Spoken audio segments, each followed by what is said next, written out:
সেই সময় যদি যারা এটার জন্য দায়ী সরকার, রাষ্ট্রযন্ত্র এবং বিভিন্ন রাজনৈতিক এলিমেন্ট, তাদেরকে যদি বিচারের আওতায় আমরা আনতে পারতাম, তার বিরুদ্ধে যদি সামগ্রিকভাবে সমাজের এবং রাজনীতির সকল পক্ষ আমরা দাঁড়াতে পারতাম, তাহলে কিন্তু জুলাই গণহত্যা হতো না।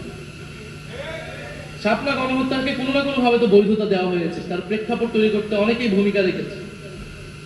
ফলে সেই সময় সরকারকে জবাবদিহিতা করতে পারা যায়নি বলে সরকার জুলাইতে আরেকটা গণহত্যা করার সুযোগ পেয়েছে, সাহস পেয়েছে। শাপলা হত্যাকাণ্ডের অনেকগুলা ডাইমেনশন আছে, অনেকগুলা মাত্রা আছে। তবে একটা কথা বলে রাখা ভালো, আজকে যে আমরা দাবি এখান থেকে উঠাচ্ছি যে এক যুগ চলে গিয়েছে বিচারহীনতার, আমরা আজকে এসে জুলাই পরবর্তী বাংলাদেশে এসে আমরা এটা বিচারের দাবি জানাচ্ছি, এটা কিন্তু ন্যাশনাল ওলামা অ্যালায়েন্সের দাবি না, এটা এনসিপির দাবি, এটা বাংলাদেশের জনগণের দাবি। আমাদের পাঞ্জাবের জগতে একটি বিশ্বস্ত নাম শাবাব এথনিক ওয়্যার। আমরা জানি 13 সালের প্রেক্ষাপটটা, যে 2013 সালে যুদ্ধাপরাধীর বিচারের দাবিতে একটা আন্দোলন শুরু হল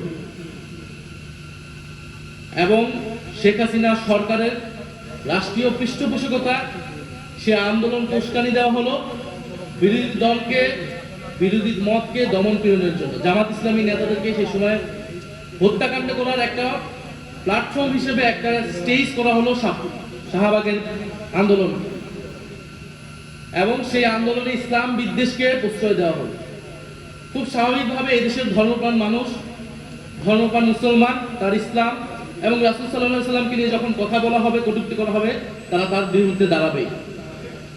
এবং আপনারা তথ্যচিত্র দেখবেন, হেফাজত সেই সময় অনেকবার বলেছে যে যুদ্ধাপরাধীর বিচার নিয়ে কিন্তু তাদের কোনো ইস্যু ছিল। তাদের ইস্যুটা যে এখানে ইসলামের বিরুদ্ধে যারা কটূক্তি করে তারা এইখানে এই আন্দোলনটাকে নেতৃত্ব দিচ্ছে এবং ইসলাম বিরোধী নানান ধরনের বক্তব্য সেখান থেকে আসছে, এবং তারা তাদের একটা দাবি দাওয়া নিয়ে নাগরিক অধিকারের জায়গা থেকে তারা ঢাকা শহরে এসেছিল, সমাবেশ করেছে।